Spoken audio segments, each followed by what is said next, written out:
Just tell me, what does a red Rolls Royce mean to you? A red Rolls Royce.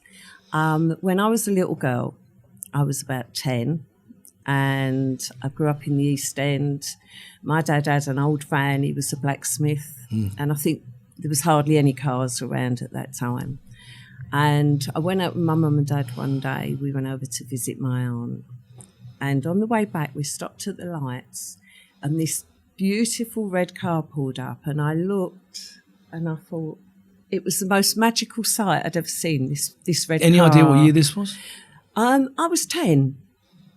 10 or 11. So quite a long while ago. Yeah, okay. So I looked and I went, and there was a man, and he was smoking a cigar, so it must have stunk in that car. But at that time, I never... People smoked? No, but I didn't even think, I bet that stinks in there. But I looked, and he had this cigar, and there was a lady sitting next to him with a fur coat on. And I went, one day I'm going to have a red car like that, and I'm going to have a fur coat. And my dad said, well, I hope you do, darling. That's a roller. And I said, a roller? And he went, a Rolls Royce, the best car in the world. Yeah. If you can have one of them, then you'll be a rich lady.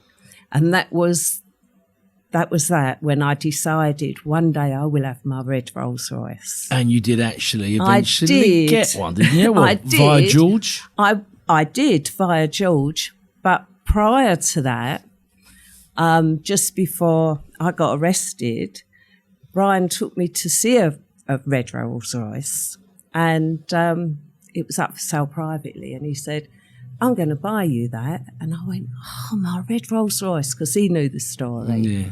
But we all got arrested, so I never got it. That's happened quite a few times to you, but let's go back. Let's go back to the early days. So you grew up in the East End of London. As you said, your dad made hooks. Dockers hooks, right? Legit business. Your mum was a market trader. Was it Roman Road, something like that? Roman Road. So you couldn't get really more East End, could you really?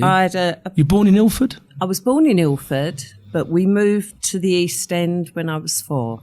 Right. So really, I grew up I'm not a Cockney as a true Cockney. Bow Bells, etc. Yeah, but I feel a Cockney because I've grew up there for the rest of my life, really. But what I'm saying is you weren't born into criminality, were you? You weren't from a family of faces, as they say. No. I grew up with a normal mum and dad. And a lot of other brothers and sisters. How many? Yes, 3 brothers and 5 sisters. So 1 and 9? Yeah, I did. What was it like? It was great. It was really, really great. There was 4 bedrooms. Obviously, my mum and dad had one. My 2 brothers, the elder brothers, had a room. I had a bedroom with my second sister, and all the rest were all in one room. I think it was like a bit Victorian, where there was all these beds top to tail. But we loved it. And my mum and dad were the people that if anyone said, can they stay? Oh, yeah, make room, find them a cover, give them a pillow. And there were so many people, all the waifs and strays knew they could come and stay in our house. And as you say, I've read your book and I loved it for lots of reasons. Slightly worried me in places. But you really do describe another time in the East End. I mean, most of it was absolutely smashed during the Blitz. And most people who live there now live in one of really good, trendy flats over in Hackney. Have no idea what that place like. No. My mum used to come into my bedroom when I was a kid and she says, this bedroom looks like a bomb site. But that was what bomb site meant, an area that was devastated by TNT that was dropped by the Luftwaffe during the Second World War, right? When we moved back into Stepney, we moved into a new masonette. It was a council estate, but it was a new estate. But everything round us was bomb sites. It was rubble. It was all rubble, old houses that had been bombed. And all the kids, it was like, I'll go and play on the bomb site. And I mean, I think my grandchildren, when I've said it to them, have gone, a bomb site? Didn't Nanny and Grandad want you to live? We went, no, but it was, everybody played on a bomb site. And they'd come home and find all these little bits and bobs and bring them home. And it was, I suppose they were dangerous places. There were lots of unexploded ordnance around, but we all loved it. And everybody enjoyed it. It was good. So how did you first come into contact with the criminal underworld of the East End? Were you seduced by it? I mean, look, historically, people like Robin Hood for a certain reason. Do you know what I mean? Yeah. People have always liked Dick Turpin. Yeah. Historically, we like villains. Yeah. You know, we like gangsters. Are Humphrey Bogart. They actually are a different breed, and that is true. I don't know what. There's something in the villain's mind that's different to other people, and it is. Is it because they break the rules? Because they don't care? Because they don't give a shit? Excuse my language. A lot of criminals are really intelligent. Oh, and undoubtedly. Could probably run the country better than the lot we got out there. I often say, having spent some time in prisons all around the world, that if you put the intelligence that is in those prisons that they use for deviant means, if you put them to legit means, they'd be the richest people in the country. They would. They really, really would. And I think if Ron hadn't have been nutty, they would have been very rich people because Reg was very, very clever. But Ron was his Achilles heel. You're talking about Ron and Reggie Crane now. Let's go back to you, though. Right. So you've got a boy. I know because I read the book, but you've got a boyfriend. He's not taking you out locally. He's driving you off to the outskirts of Essex. Yeah. For a and you didn't see the fact that he might possibly. No, I mean, I met him when I was 16, and I was really naive. We're all green at 16. If you just said people to me, might not be these days, but I was green. I mean, that was in the days when hardly anybody had cars, and so going with a car was a big thing, right? It was a big thing, but and I met him in Victoria Park. Yeah, Vicky Park. And I went out with him for 3 years. And my mum used to say, there's something not right with him. Why ain't you ever been round his house? I said, well, he don't get on with his dad, and he don't this, and he don't that. And my dad went, no. Yeah. And then one day my mum made a little shop, a little boutique. And people used to come in and pick clothes out. They might be, say, £6 for a dress. And people go, can I leave £1? And I'll pick it up like next week or the week after. And this lady came in with a pram with a baby. And she's picked a dress and she went, oh, can I leave £1? And I'll come in. Yeah, of course you can. What's your name? And she said her name. And my mum went, oh, same name as him, but never thought anything, wondering if it's a relative. And then this other lady walked in the shop and she started talking about him. And said, oh, how's he doing? And he was a coalman, and he was he had a scrapyard. So when they're talking about things, my mum thought, that's Linda's boyfriend, is her husband. So she's got the address. And that was it. Down. Yeah, so when my dad's come in, my mum went, we're going somewhere when you get in. So I said, when your dad gets in. I went, oh, right?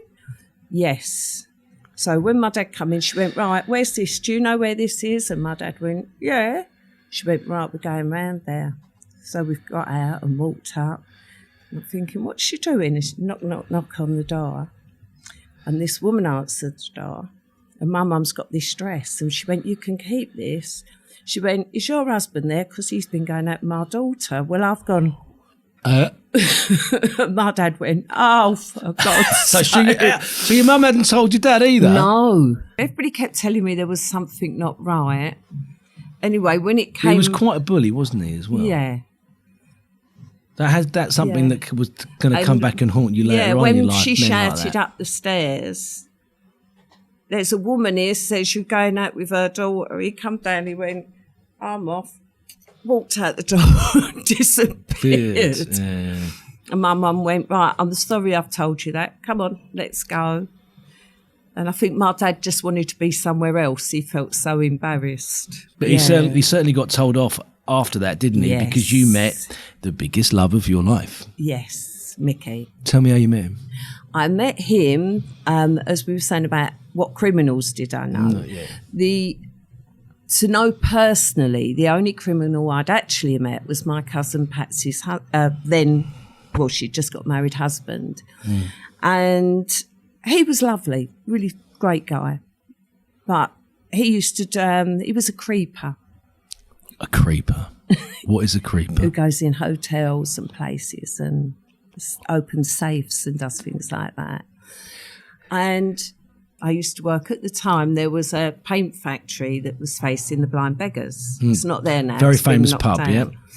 And came out of work, and I'd had a big row with Terry. Didn't want to see him anymore. I said to him, "You're married, don't want to know, blah, blah, blah." And banged into them.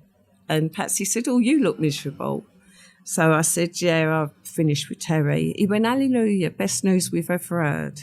He went, "Right, you're coming to a party Saturday night." So I said, "Am I?" He went, "Yes. My pal's just come out of the big house."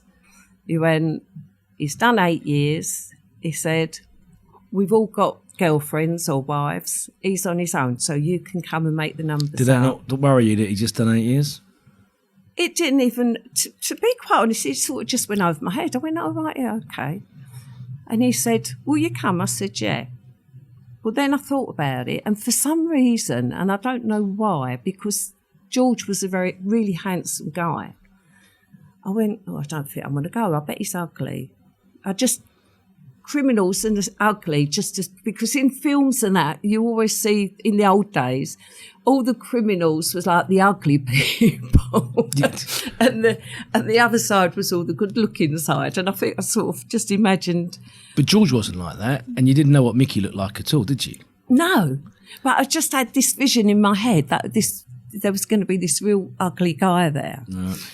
And I started getting ready, and I went, "You know what, Mum, I'm not going to go." So she went, "Oh, don't come and watch the telly." So I've got all my hair done and my false eyelashes on. And the famous mascara, the charcoal. All done up, but I'd just not put my dress on. So I was all ready, but I've got a dressing gown. And my mum said, "Oh, come and watch the telly with me."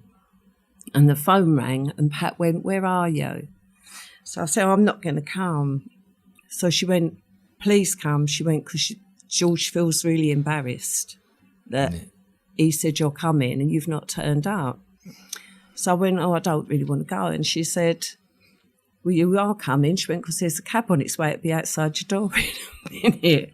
And because Mickey's there on his own. Yes. Feeling a bit like a gooseberry. When I've got there, I've walked in and I thought, "Oh, who's that talking to George? He looks nice." Didn't click it was him.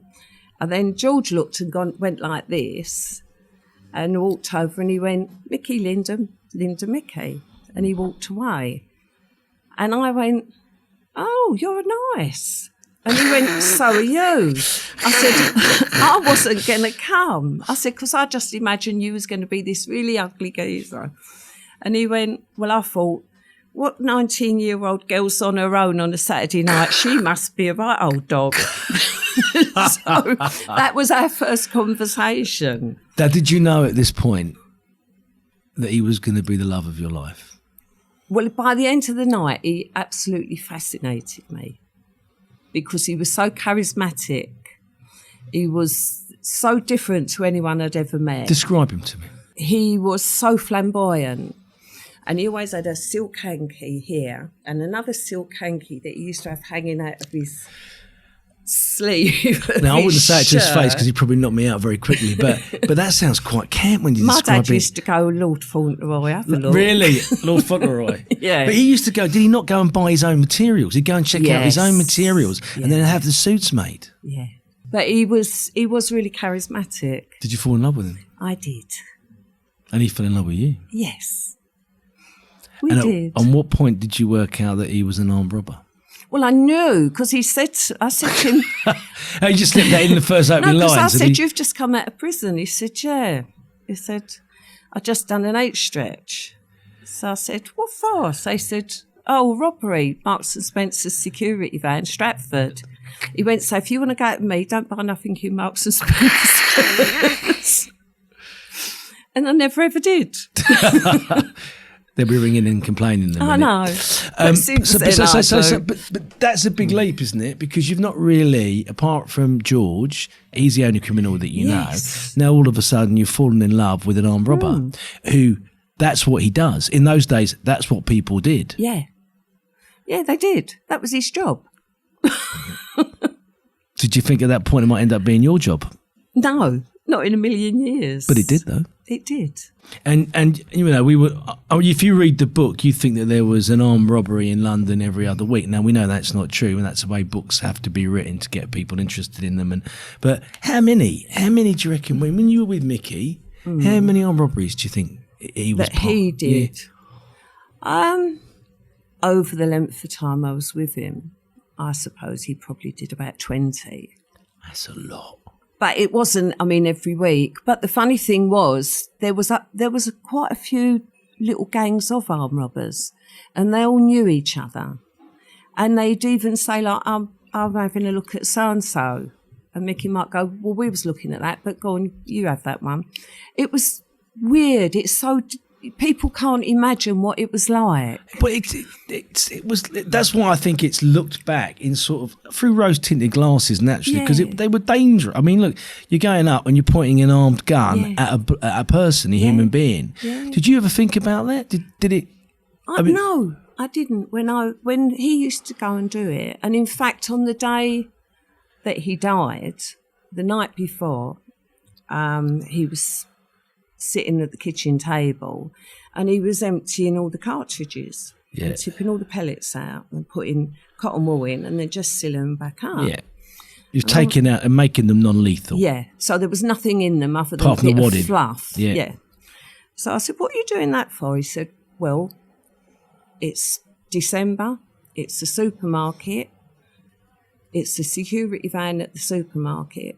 There's women and children. There's no way I would have live ammunition."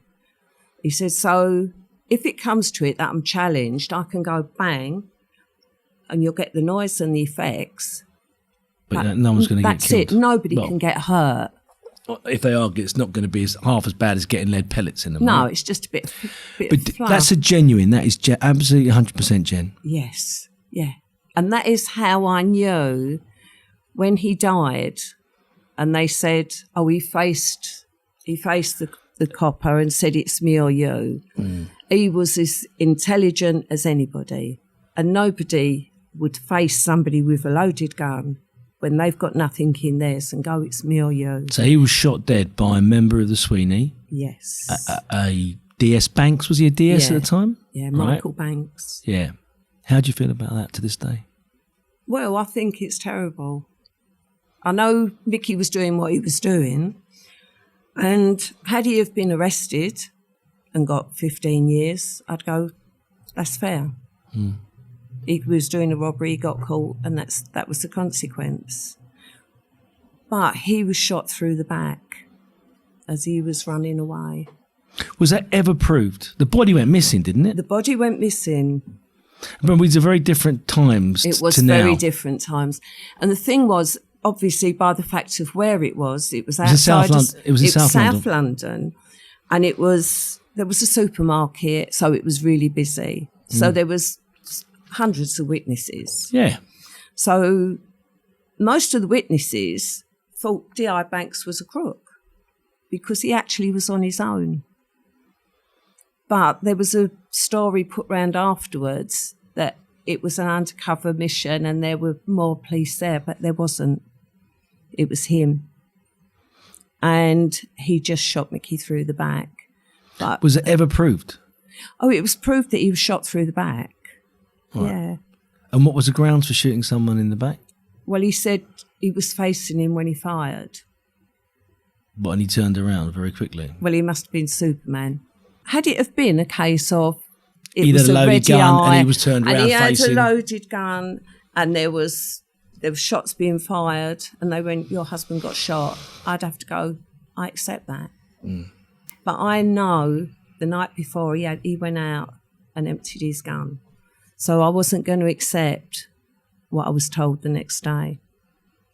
And that was the beginning of my feud with the police. Is it over now? Yes. It has to be, otherwise it eats you up.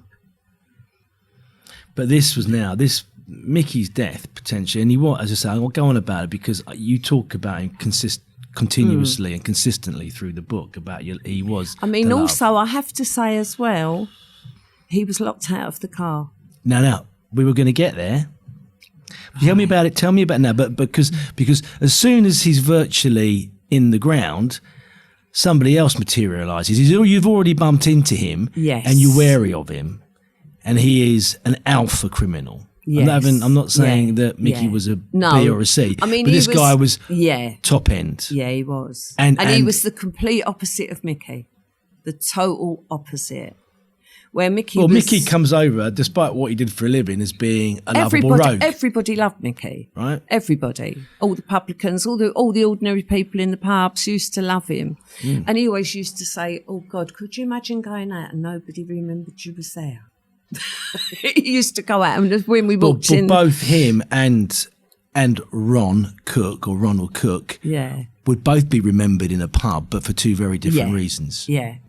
Were you scared of him when you first met him? No, I wasn't at first. I wasn't, because he wanted me, so he was playing one character. Yeah. Do you think he did have split personalities? I think he did.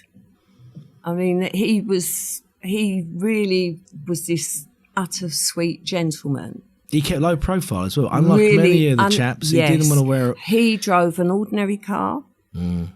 He didn't wear flash jewellery. He wore very, very conservative clothes. Mm. He was the complete opposite of what most of the gangsters, so for want of a better word. But he was a hardened killer. But he was a killer. He was really, I mean, all the ones that you'd look at and go, oh, he's tough. They were all terrified of Ron. Because they said, you can't row with Ron. He kills you. You can't just have a row and go. Handshakes and goodbye. Yeah. No. It was, yeah. It would be your end. Yes. I mean, you tell in the book that one day he just stopped someone in the street, said, go and have a look. I left my jacket in the back of the car. It was another criminal, actually. Cool.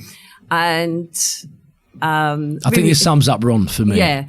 He was, I won't say his name, obviously, but he was sitting outside having a drink. It was a sunny day, Saturday afternoon, having a couple of drinks with a few friends. And he told me this himself. And he said, Ron pulled up and went to him, what you doing? He went, having a drink with my friends. So he went, oh, I want to go somewhere. Do you want to come with me? He went, well, not really, Ron. I'm having a drink with my mates. But difficult to turn Ron Cook down, though, isn't it? But he went, but I'm asking you, I've got something to do. Will you come with me? And he went, well, not really. He said, Ron, okay, here. So he went, okay then. He said, do us a favour. He said, can you go and get my jacket out the boat for me and pass it through? Well, he said, how thick am I? It's a sunny, hot day. Why does he want me to pass his jacket out the boat? Emma said that. It's Ron Cook asking you, isn't it? Yeah. So he went, yeah, okay, Ron. He said, I was out in the boat. There was a dead body in the boat. He said, I shut it. And he went, get in. Off to bury a body. Yeah. He said, I had to get in. He said, because if I didn't, I'd have been the next one in the boat. And that was Ron. I mean, Ron, another time, had a body in the boat when I was with him, and I never knew. And you ended up living with this man. Yeah. But was it ever based? You couldn't get away from him. That was the thing. No, when you went on holiday, he turned up in the like 2 rooms down, didn't he, or something like that? You got away with the kids and your family, and someone goes, "I was away with my mum and dad. That looks like Ron up there." No, that is Ron up there. Yeah. And he's 2 rooms away. Yeah. Were you not getting slight ding-dongs in your ear going... And I went, what are you doing? He went, oh, he said, I didn't realise this was where you was. He said, I booked this up ages ago. And it was like, again, right. Ron was married, wasn't he not? Mm. So he had a wife and a life. He was one of the most feared criminals in the East End, but he was also obsessed with you. Obsessed, I mean, let's be clear. Because he said to me, it was my fault Mickey died. Because the very first time he saw me, he knocked on the door on the Saturday night. And he was standing on the step, because he was a keep fit fanatic. Mm. He had a black tracksuit on and he was jogging on the spot. And I've opened the door. And he went, is Mickey in? So I said, hang on. Who is he? He said, oh, it's Ron. So I shouted out, Mickey, it's Ron. He went, I'm in the shower, tell him I'll get out. He went, tell him, don't worry, I'll come back tomorrow. And he said to me, I fell in love with you when you opened your door. So it's your fault that he's dead. Now, you can tell us what he told you. So you're with Ron Cook now. You've got a house. He's there, he's not there. He gets drunk one night. Yeah. What happens? And he tells me that he was intending to kill Mickey because to him, going out with an associate's wife you couldn't do it. So he had to get rid of Mickey. And he said, I'd decided I was going to kill him. And the opportunity come up the day of the robbery and I locked him out of the car. So there they are. They've done the robbery. They're all racing back to the vehicle. And as Mickey gets to the door, locked. And there that was witnesses said that in the court. Had he got in that vehicle, DS Banks probably wouldn't have been able to that's shot. right. So he was locked out. So he told you. So you found out at this point that the man that you're now living with, having a relationship, was responsible ultimately for the death of your true love. Yeah. And he's putting it on you. Yeah. How'd you feel? I was absolutely horrified. Did you not want to get? Could you not get away from him? I couldn't get away from him because of the fear that he wielded. He said to me, "You can never leave me. You've got too many family." So so tell me about. So you've got kids. I mean, he knocked at my mother's once. My mum was babysitting, and luckily my dad wasn't in, or my brothers. My mum was babysitting, and she heard bang, bang, bang on the door. And she's opened the door and she said, that lunatic was standing there with 2 guns, one in each hand. She said, and I went, what do you want? I mean, my mum, bless her. Proper old East End mum. Yeah, what do you want? I want Peter Spelling, which was my brother-in-law. Now, this was an argument over a whip in the pub. 15 quid? 15 quid. He'd picked the wrong whip up when they were going to another pub. So he decided that was an insult to him. Did he not think that this might have a detrimental relationship with his so-called in-laws? Exactly. But he didn't think like that, did he? No, he saw that as a front, and that was knocking away, chipping away. He also said that you know, did he not say something about you are my front window or you're my shop window? Shop window. Yeah. And that's why he would buy me anything, everything, and he had the money to do so, right? Yeah. And that was sort of his way of controlling you as well, wasn't it? Well, he said to me, I said to him, why do you keep buying me everything? You're my shop window. He said, I don't get dressed up. You do. How did you feel when he got arrested? Well, first of all, I thought, oh, thank God for that. But he was on remand for a year. And for an armed robbery? Was it an armed robbery? Yeah, Brinks-Mat robbery. Brinks-Mat, one of the biggest in British history, right? So he was on remand. So when I was visiting, he said to me, it's all sorted. He said, I'm going to be in here for a year. He said, but don't worry. He said, because paying the jury, I'm going to get a not guilty. So I went, all right. So how did you feel at that moment? You went, that's brilliant news. Lovely. I'm so happy about that, Ron. So he said, yeah, for me, for Kevin, he said, and for Scats, I'm going to do it for the 3 of us. Well, then Scats said, oh, don't worry, I'm already doing it. So he's paying the jury off, but you're on it, on my thing, Ron, for paying the jury off. Anyway, when it come to it, there was a photograph of Ron, so they couldn't come back with a not guilty on him. He was pictured? Yeah. So you can't then go back and go not guilty. No, I paid the jury 10k each, but there's a picture of me doing a robbery. Yeah, so obviously he got guilty. And how many did he get? How many years? He got 16 years. 16 years? Yeah. Were you in the court? Was it? No, didn't go. I wasn't there that day. But when I went and saw him, he said, "Of course, you will be waiting for me."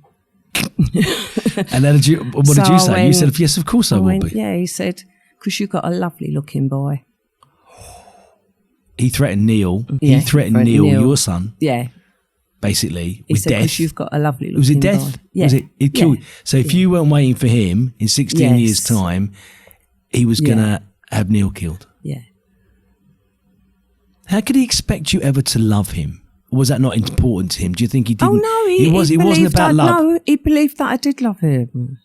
He said... Wait, so he could say that I'll kill your son if you're not waiting for me, but he still believed... Was he deluded, or do you think he was seriously mentally ill? I think he was mentally ill because he would do things... Well, yeah, not to me. He drove around with lots of dead bodies in the back of his car. He'd do things. He'd have murders with somebody, and then he'd look and go, "I've let you off now," and then he'd go, "Blah blah blah blah blah," and he'd talk to them. They'd sort of go. So people never knew where they stood with him. No. Yeah, people on edge all the time. Because he was on the edge all the time. He was. I think, is it schizophrenic or what? Yeah. I don't know, but he totally had two totally different personalities. But anyway, he gets put in prison. Yes. And for the Brinks Mat, and he gets 16 years. But he sends his best friend... Who at the time I never liked. Called who Brian? Never liked me. Brian?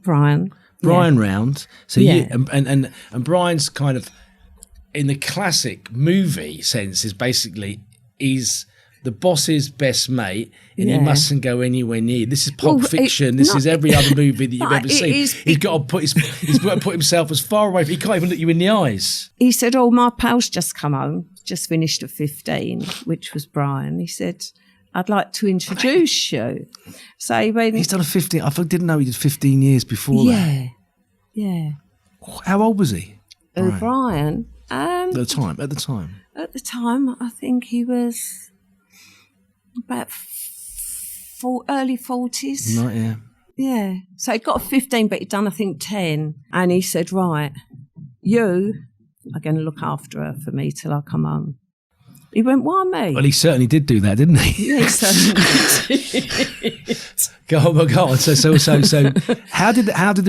he must have known, and you must have known that if Ron had found out about any relationship between you and Brian, that he would have killed you both.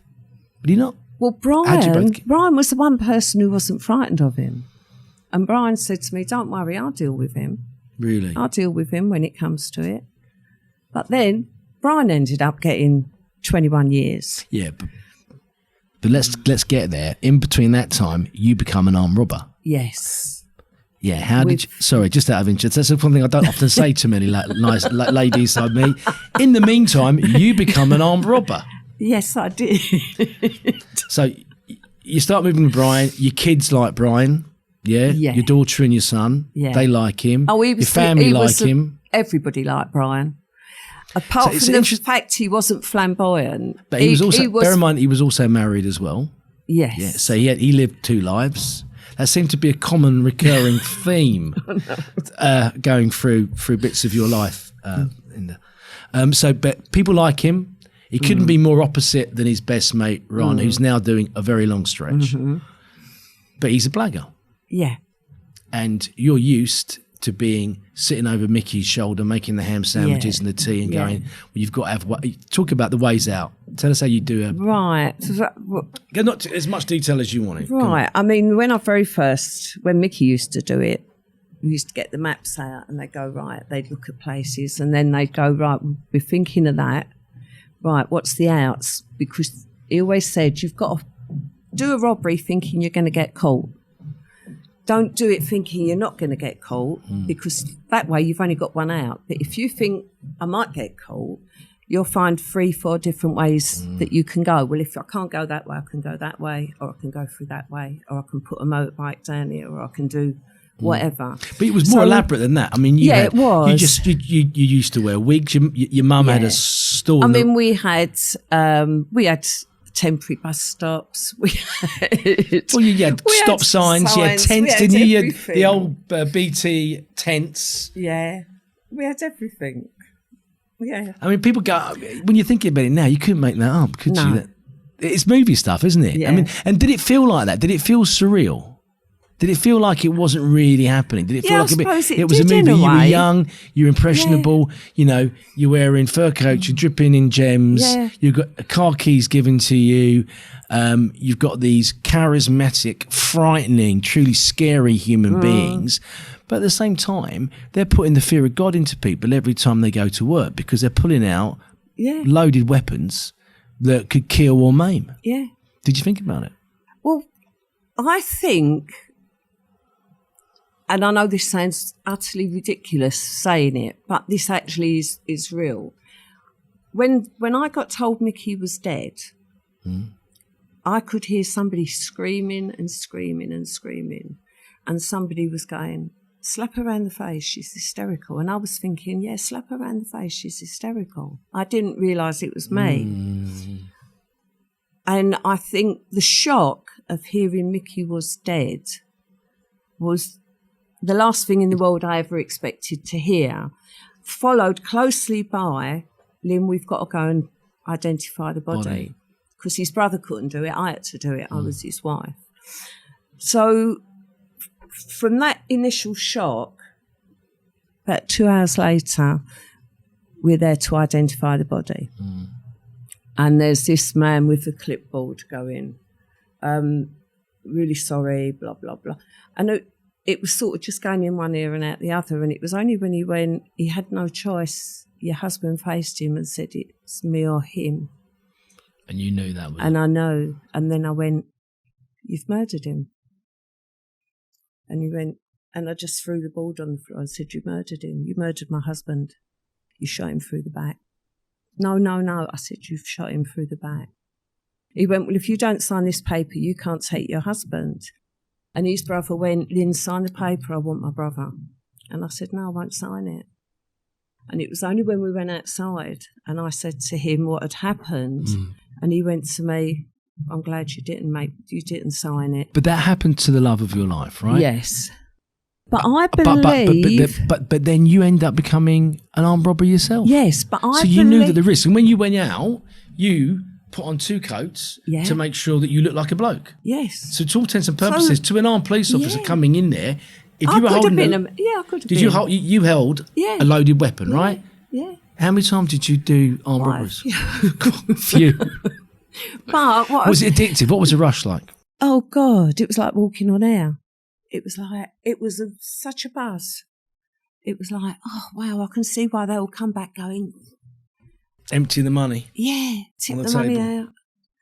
It was the real... And even then, so you knew the love of your life had been shot doing one of those robberies. But if I can just go back go. As I say, I think something happened Switched in my brain. And I know it sounds absolutely ridiculous, that I think those 2 incidents within those few hours, from he's dead, and I hear that, and I know that's not right. My brain, I think, went, I don't know, something in my brain changed. And it wasn't until I was actually arrested myself and the gun was held at me that all of a sudden, like it went like that when Mickey died, it went like that. And I thought, oh, my God, this is terrible. So do you think there was a bit of element of anger, the element of anger inside you as well, because of the resentment that you felt for the way that Mickey had died, that also turned you into that sort of person? Because I remember when he was in his coffin and I held his feet and I said to him, I won't let you die in vain. I will do for our children what you died doing. I'll carry on and I'll do it, which is such an alien thing for me to have said, but it seemed the most normal thing in the world to say. And you're saying that switch that turned on and it never switched off until you had armed police pointing a gun at your head. Yeah, which was a really traumatic thing as well. And I think, what happened? How have I done what I've done?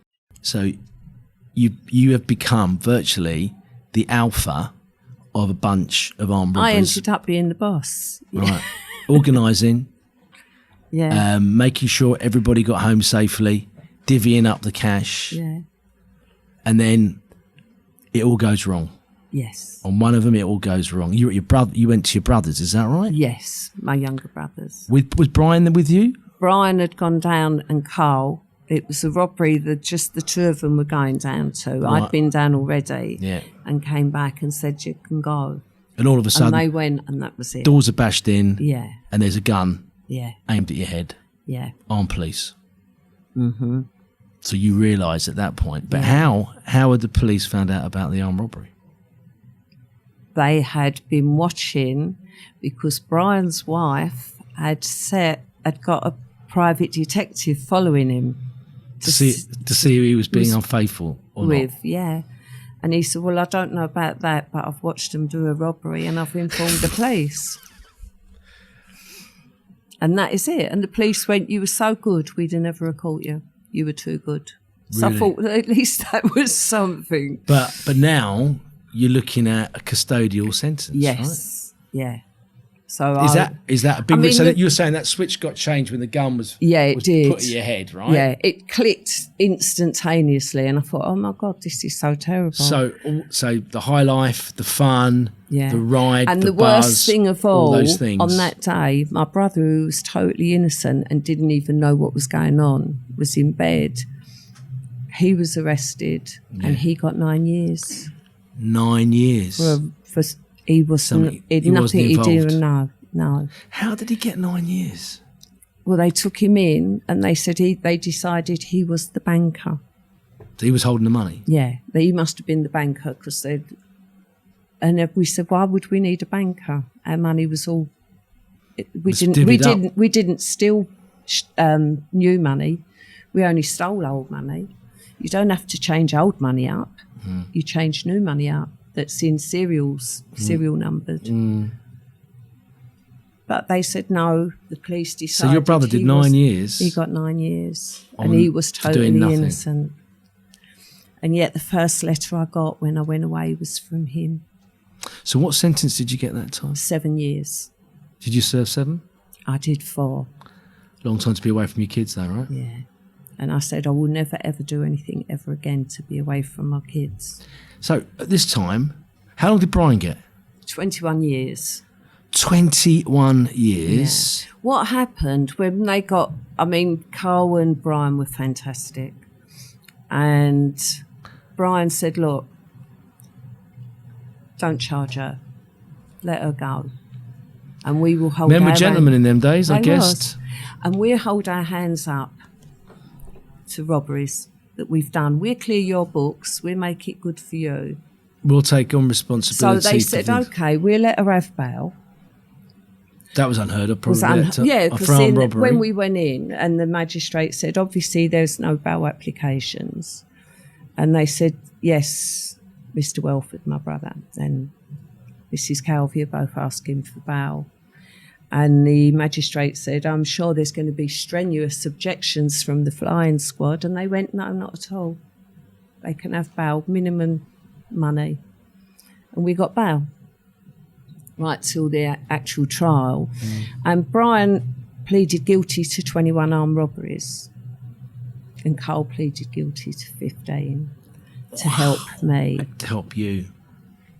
And picking up from that, so you go to prison, so you don't get to see your kids very often. No. Yeah. So you've got that playing on your mind. You go to Holloway, was it, for the first time? Oh, you're talking about the first time. The first time you went to prison. I went to Holloway. Yeah.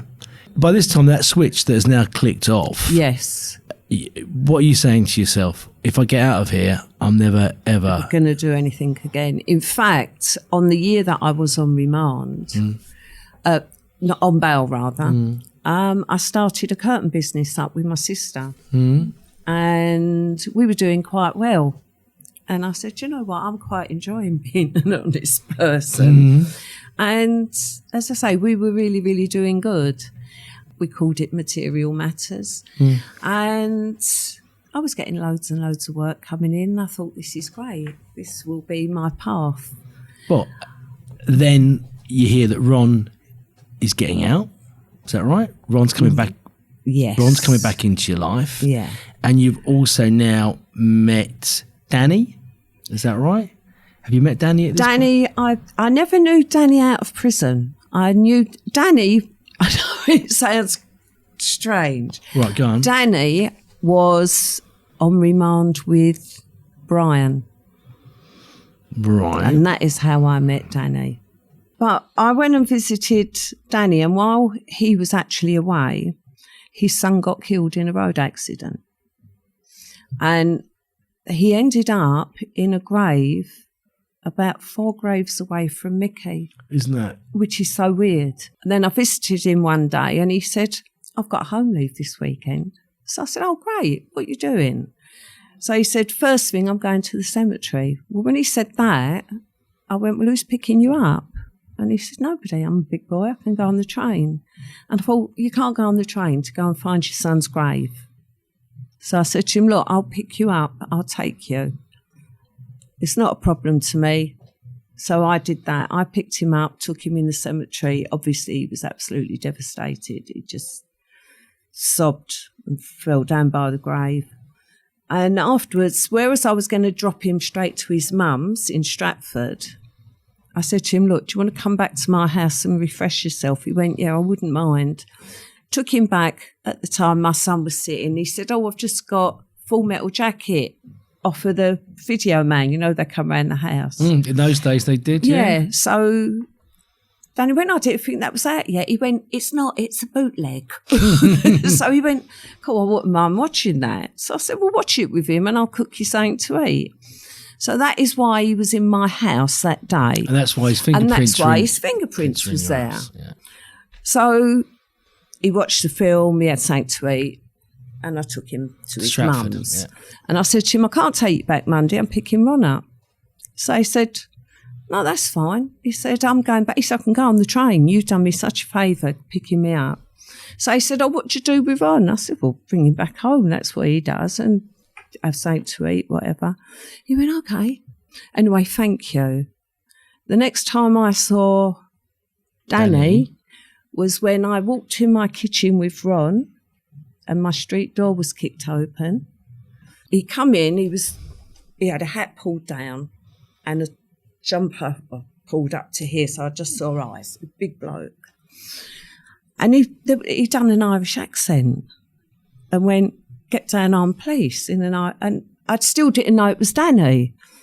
So he's got get down on police in an Irish accent. Yeah. So I've looked like that and Ron's gone, all calm. What's that, mate? Like that. It was like so surreal. And with that, he fired at him. And I thought he'd shot him in the chest because the jacket was filling up with blood. But he'd been shot in the arm. But where his arm went down, it was leaking into the jacket. Across. And I just started screaming and bent down in the corner. And as I've looked around again, he's reached and pulled the roll top jumper down, looked at me, smiled and went, you'll be all right, and then went bang.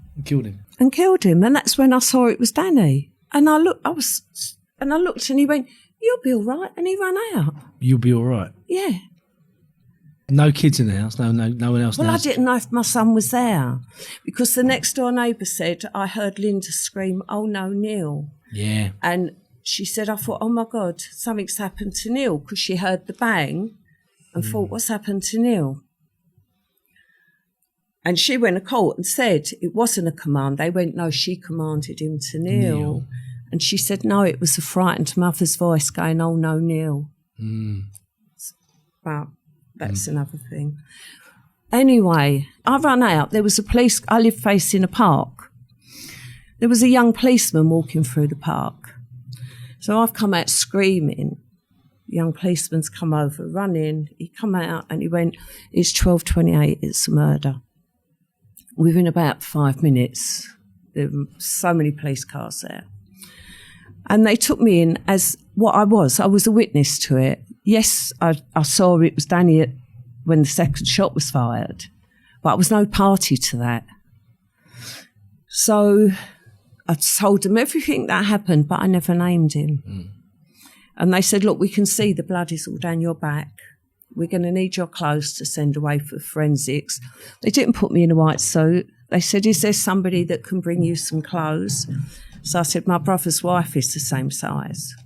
So they phoned my brother and said to him, can you bring some clothes for your sister? In the meantime, he went, yes, certainly. In the meantime, they said, we can do these tests on you. Swab tests? To prove, find out when you've got residue from explosives. So they said, would you like us to do them? So I said, yes, please.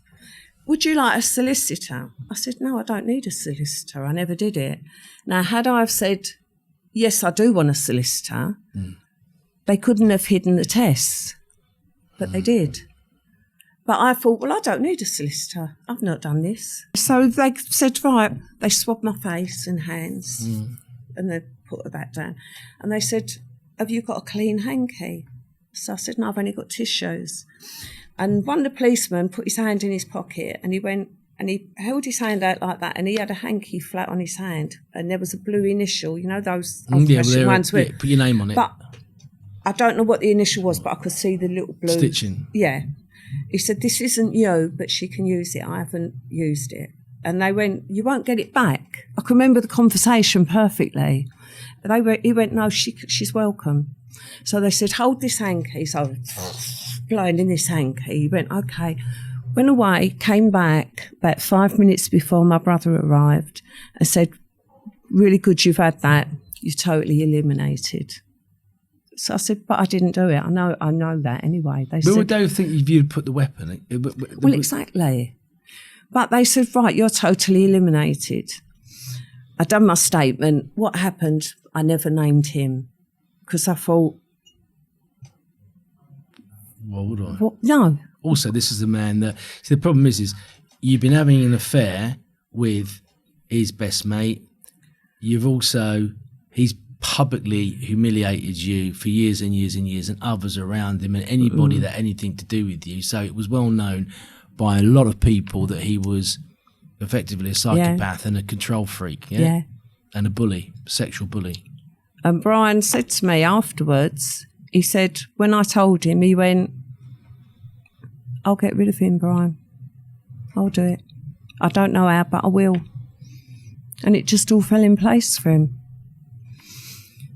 So, about 3 days after I'd done my statement and I'd had these tests done, the head of the murder squad knocked on the door.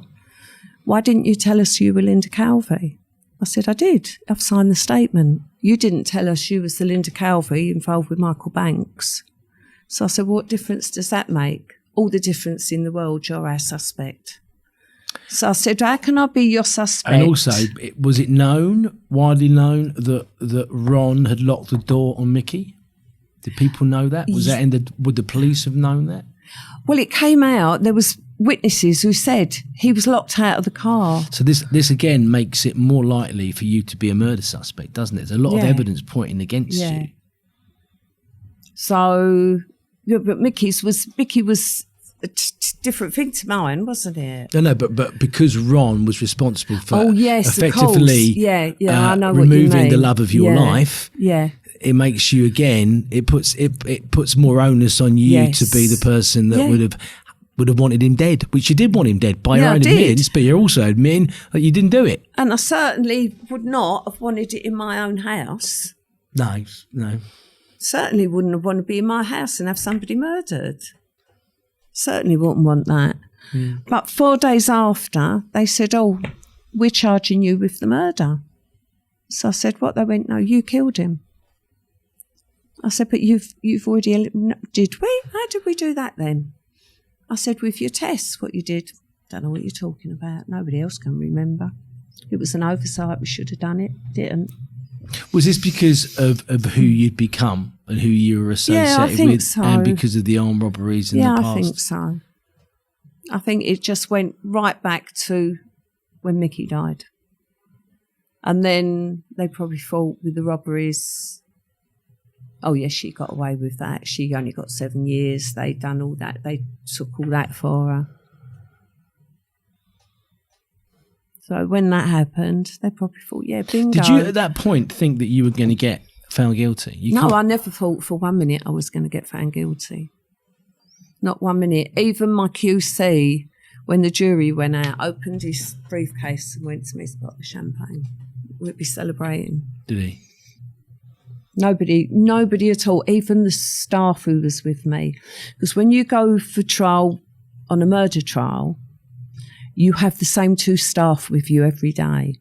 If you go up for robbery or whatever, you might have 2 staff one day, different 2 the next day. When it's a murder, they allot 2 to you. Mm. And the 2 that was allotted to me went, Linda, you definitely didn't do it. You're definitely going home. So after your QC's got a bottle of champagne. He's going, look, it's there in his briefcase. You were walking. You're not going to get found guilty for this. But what happened, and I believe this is the turning point and why I did get a guilty. The trial had ended. The jury had gone out. They'd been out a whole day. They come back, they had a question. It wasn't just you, it was also Danny was on trial as well. Yeah. They come back, they had a question. So the judge went, jury's coming back, they've got a question. Well, the question was, if Linda Calvey was where she said she was in the kitchen, would she have seen what she said she saw from the gun? Which I said, when the gun got fired, there was this hazy red puff come out with grey, and it was there and then it went. Flash. Yeah. So I'd said that's what I saw, and that is what I saw. So they said, if Linda Calvey was where she was, would she have seen what she said? So they said, well, we can't answer that. We'll have to get a gun expert. And the head of the murder squad stood up and went, oh, luckily we've got our expert in the building. He can answer that. And he blatantly lied.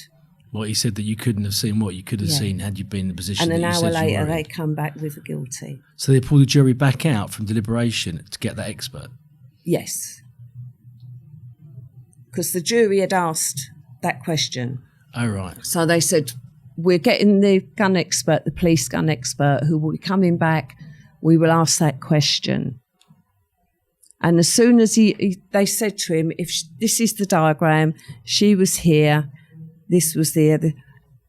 If she was there, is that what she'd have seen? And he said, no, she wouldn't. But that piece of evidence. But that was a lie. He blatantly lied. That statement changed your life. Yes, it did. And I straight away wrote on a bit of paper and sent it across to my QC and said he's blatantly lied. And he sent back on a bit of paper, we all know he has. He's not a witness we can't cross-examine. And an hour later, they come back with a guilty. So why could they not cross-examine him? Because he was not a witness. He was a so-called expert. He was an expert just answering a question. But I said straight away. The question would have been asked by the prosecuting counsel, surely? The question must have said to him, could she see this? No, because it was asked by the jury. Yes, it was asked by the jury. So when he came in, the judge said, this is the question that the jury have asked for the answer of. Well, obviously, they've said to him, well, you can't say yeah. So he said, no, she wouldn't have seen it. And I did. So you found guilty? And I got found guilty. You found guilty. And what sentence were you given? The judge, I was then expecting this real tirade of abuse from the judge because I got for the 7 years. So I thought, God, I've just been found guilty of murder. And instead, it was horrible. It was really surreal. He put the black cap on. He puts the black cap on his head. But then he put his arms out and he went, I'm sorry, there's nothing I can do. All I can do is refer you in front of this jury to the full Court of Appeal. He said, do you understand what that means? And I went, no. And he went, it means you leave this dock an appellant. And I sentenced 7 years. That's all I can do. And I was charged with gangland, which should have started at 24. And then I did the 7 years, and then I got 8 years added on by Michael Howard. Why did that happen? So you did the full 7 years. Yeah. So you went to the Court of Appeal, and that didn't. We went to the Court of Appeal, and they said they felt there were concerns, but there was no fresh evidence. So without fresh evidence, there was nothing they could do. So still that statement that was made to that jury by the expert, that was the thing that got you 7 years, and in turn, another 8 top up. So and 15. then after that, I still got longer because all the years I was in, I said, I never did this. Never did it. I will never say I did it. So how many years did you serve? 18. For the death of a man that was effectively had ruined a lot of your life? Yeah. Who threatened to kill your son? Yeah. Who had effectively killed Nicky? Yeah. So there was lots of reasons why you'd want that man dead, but you swear I never did it. No. And you actually did extra time on the basis that you didn't do it. Yeah. I could have come home years ago if I'd have said I'd done it. I was even told in prison, Linda, can't you just say it? We can then process you and get you home. What made you stick to your guns? Because I never did it. Stick to your guns is the worst.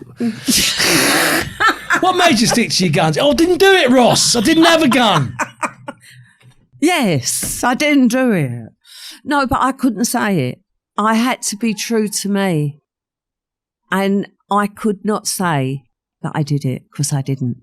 But even though you were, okay, you've had a few tough moments in your life. Mm-hmm. This is about people's toughest moments. Was that when you were handed 7 or when you got another 5 on top? When your husband died? What was the toughest moment for you? When my daughter got married, my only daughter, and she had a huge big wedding. She put it off for 3 years. And in the end, I said, don't keep putting it off. You have your wedding. And all my family was there. There was about 200 people. Why wouldn't they release you just to go to the wedding? Well, loads of the staff all said, we'll take Linda. Let her just go to the church. And they said, no, Home Office said she can't go. Was this during the first 7 or after they added 5? They added 5. Yeah. So that was my worst moment. How did you feel the day of that wedding? I was heartbroken. That my daughter, when my daughter was born, I suppose all mothers go, oh, you'll be a lovely bride. Mm. And the day my daughter got married, I didn't even see her. I had to wait for wedding photos to come. And what was that like? It was heartbreaking. Really heartbreaking. And that was my worst moment. Of all the things that you've been through, isn't it? It's interesting, isn't it? Not being there. Yeah. At what point did you get the title of the Black Widow? I was given the title of the Black Widow when Mickey was shot dead. Oh, right. By the police. By the police? Yes.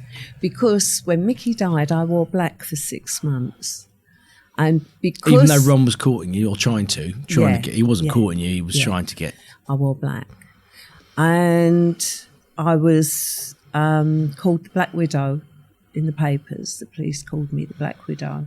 And in the beginning, I used to think, do you know what? I don't really like this. It's a bit of a derogatory title. But also because it can mean a widow that wears black, or it can be a spider that kills people, yeah? But in the end, since I've started doing my book... Or can kill, but a poisonous spider, let's put it that way. Now I do my book and I'm doing my new books. And people say, will you sign my book for me? I go, yeah, and I put best wishes, Linda Calvey, and I draw a little spider. And I think, tongue in cheek, I don't take myself too seriously, so I can laugh at it. Yeah. What was prison like? All those years, all those different prisons. How many times did you get moved? You got to know Holloway quite well. I think I've been in every female prison going. I've been very briefly for like 3 hours in Holloway once. I won't go into details of why I was in there or how well I was received, which I have to say was very well. But what's a female prison like? It's different, isn't it? Women are different to men. Yeah. Whatever way you put that. They're tough. That's not being sexist. No, all prisons are tough. Yeah, they're all tough. People say, I tell you, a lot of warders I know, male ones, don't like working in female prisons. No, because women always hold grudges. If a man has a row with a man, 9 times out of 10, it'll get resolved. They go, all right, shake my hand. For a peaceful life. Yeah, we're all in here together. You crack on your life and I'll crack on with mine. Women don't. Women don't. They plot and plan. What's the next thing they're going to do? Really? And there's a hell of a lot of bullying in women's prisons. A hell of a lot, especially with the youngsters. Yeah. And there's loads of drugs, as there is in men's. And that is awful. Did you see that happen? I mean, you grew up in an East End where there weren't any drugs. No. Well, now the whole country's flooded with the things. How naive was I? When I went to prison, I always presumed everybody had a mum and a dad and a normal life. And the harsh reality, from going into prisons, that's not the reality. The people in prisons have come from broken homes. Abusive. They've got parents. Yeah. They are care. A lot of people from care go straight into. Whereas I just couldn't believe it when I was. Oh yeah, my mum and my dad. They went, oh, did you live with your mum and dad? Yeah, of course I did. And it was like, God, it was so sad. How were you treated by the prisoners? I mean, well, the funny thing was, I suppose the nickname I was given probably carried me in good stead, because when I do people want to mess with you, Linda? No, and it's not because I'm this big tough girl that can fight, because I don't fight and whatever. But I think my reputation preceded me, and for a change, it did me good that my reputation did, because when I went into Holloway, and the day I got the 7 years, the warden that came up and stood next to me in the box, when he said 7 years, she went, fucking hell. That's the biggest sentence in the prison. Because going back in those days, people didn't get big sentences. So 7 years, I had the biggest sentence in Holloway. And when we went downstairs, the other crew was sitting knitting, and she went, she's just got 7 years. And she went, fucking hell, how's she going to do that? I said, I'll do it because I did the crime. Don't want to do it. But that's your first crime. That was my first one. But you bumped into Myra Hindley. You say that you weren't physical. You said that you weren't, but you gave her a slap, didn't you? Yeah, I just saw red. I mean, I think I was put in this was in Cookham. I'd been away over a year. I'd worked my way from Holloway to go to Cookham. And when I got there, this is on your first sentence? On my first sentence. But you were about to meet her again on your second sentence? Yes, well. twice. So you see her? Yeah, so they said to me, we're giving you the job as a librarian. So I said, but I don't read. I read newspapers, I don't read books. Well, you're getting the job as a librarian because you look like you could be a librarian. So I got the job, and right next door to the library was the laundry where Myra worked on her own. And there was black and yellow tape across, don't cross this line, you get put on report. Blah, what, blah. If you associate with her? Well, if you even step across the line, because that was her bit where she had her little sanctuary.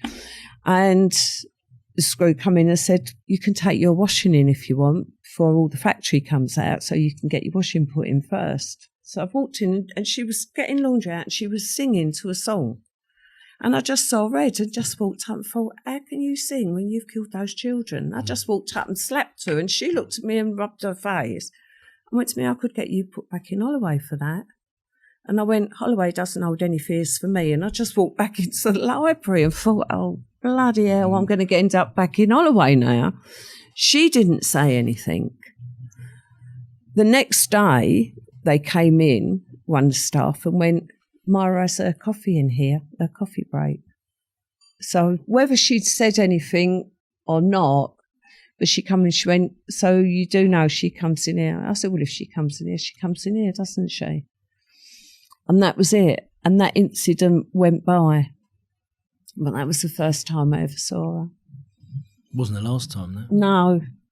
I was in 2 other prisons after that. Durham and also Newhall when she was dying. There was Durham was a prison for some pretty awful people. Yeah. A lot of sex offenders, a lot of paedophiles, yeah. I never knew women were paedophiles until I went to prison either. I think I must have been really naive. Did you find it difficult because of where you'd come from, having to associate? I think it was the governor at Durham that says, don't judge people by the crime, judge them by the way that you find I was so angry that they said to me I had to go there. I said, I don't want to go there with all them nonsense.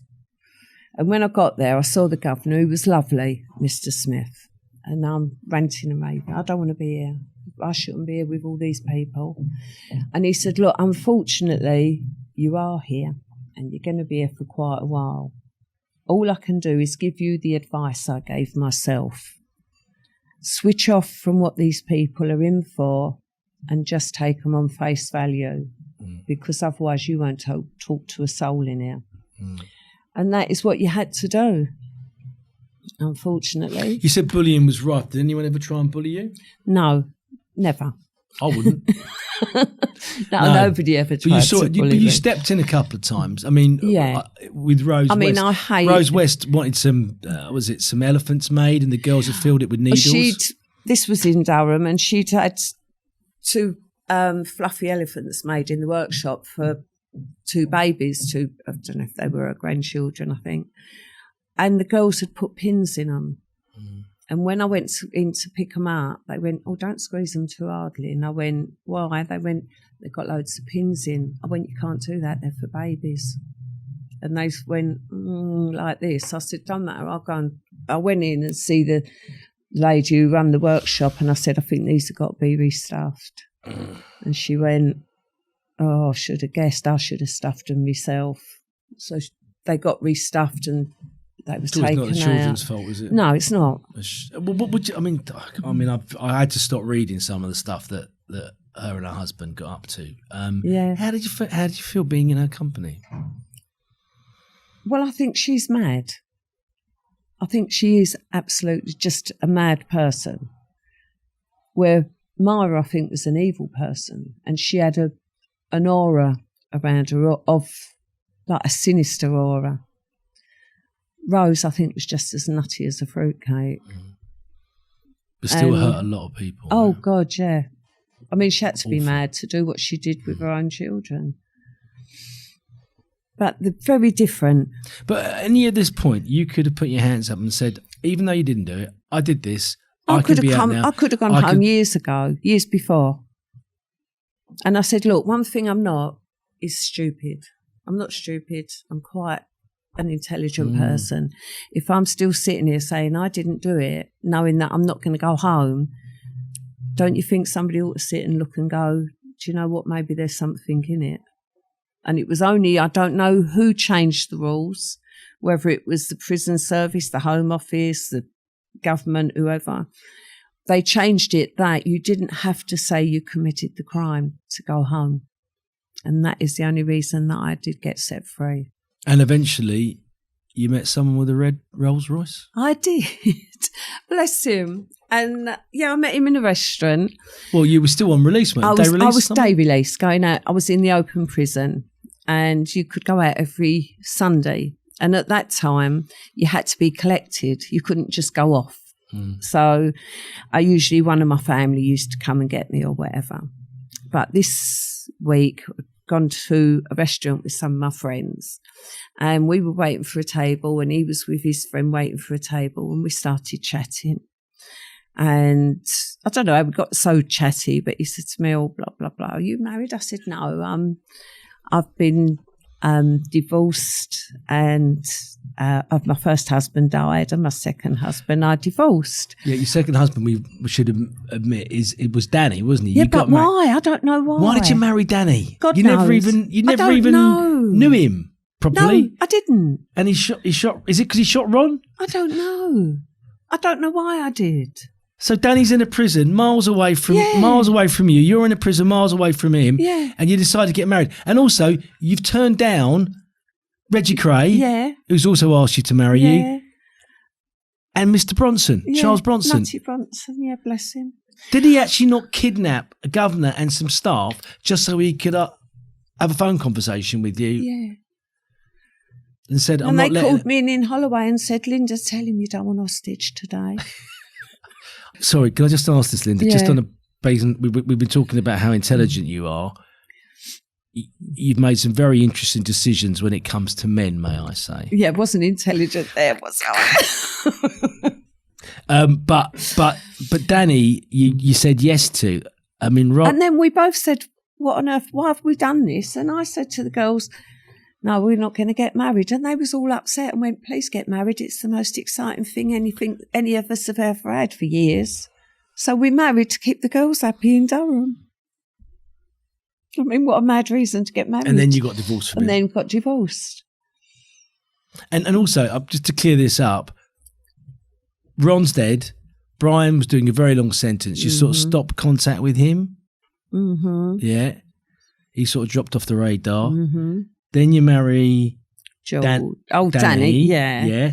Then you divorce Danny. Yeah. Then you go on day release, and then you meet George. And George, one of the things you say to him is, "I can't go out with you." Yeah. If you're a crook. He said, "I'm divorced. Could I take you out?" I said, "Yes, but you can take me out next Sunday." So what about in the week? I said, "No, I can only go out on Sundays." And he said, "Why is that?" I said, "Because I'm in prison." And he laughed and said, "No, why can't you really go out?" I said, "Because I'm in prison." And he said, "Well, how are you out then if you're in prison?" And I said, "No, I'm in open prison and I can go out on a Sunday." So he said, "Well, can I take you out next Sunday?" So I said, "Yes." And I told him where the prison was and what time. And he said, "Great, really looking forward to it." Now, East Sutton Park is a manor, and all the girls can look out and you can see everybody turning up at the gate. There's no gates round. You pull up the drive and you park and you just come and knock on the door and say, "I've come to collect whoever." And everybody had gone and I was still standing there and I thought, he's changed his mind. I feel really embarrassed. So I said to one of the girls, "I'm going upstairs. If anyone pulls up, will you call me?" And I'd been upstairs about 5 minutes and she shouted out, "Lynn, has he got a red roller?" And I went, "What?" And when I come down the stairs, he was outside the car going, waving. And he owned it. And he owned it. It was his. And it was his. And I told him the story. Did you find it hard to actually work out that he actually got that by legitimate means? I mean, he was the first guy to put bleach in plastic bottles, wasn't he? Is that right? Yeah. And he fell in love with you? Yeah. And like so many have. And I said to him, "Do you know what? You're not going to believe this. When I was 10, blah, blah, blah, blah, blah." I said, "And I've had so many cars. I've had Mercedes and Porsche and whatever, but I never had a Rolls Royce." He said, "Well, you've got one now and it's the red one." And that was that was it. And then I married George. And then he died. But he died of cancer.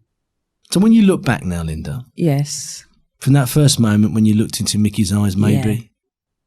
All those highs, all those parties, getting the money out, shaking it on the bed, on the table. Yeah.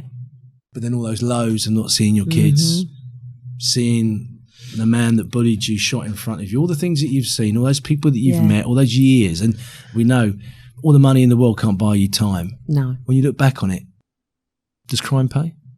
No, it doesn't pay. But you can't regret either. Because to regret is a pointless thing that just eats you up. And when you look on it... And I look back and think, if I could change my life, how far back would I go to change it? And I can't go back past having my son and daughter because they're my world. So if I can't go past there, then I start with Mickey again. So I would have to go through life. So would you live the same life that you've lived? Not if I could turn back, no. If I could have my children and a totally different life. Yeah. But we can't change anything. The world doesn't work like that. No. So now I just hope that from now I can, from a big, big negative, I've now got a positive where I have now got a new career and I am on my new books. And hopefully things will really flourish and turn around for me. I hope they do. Thank you. Thank you.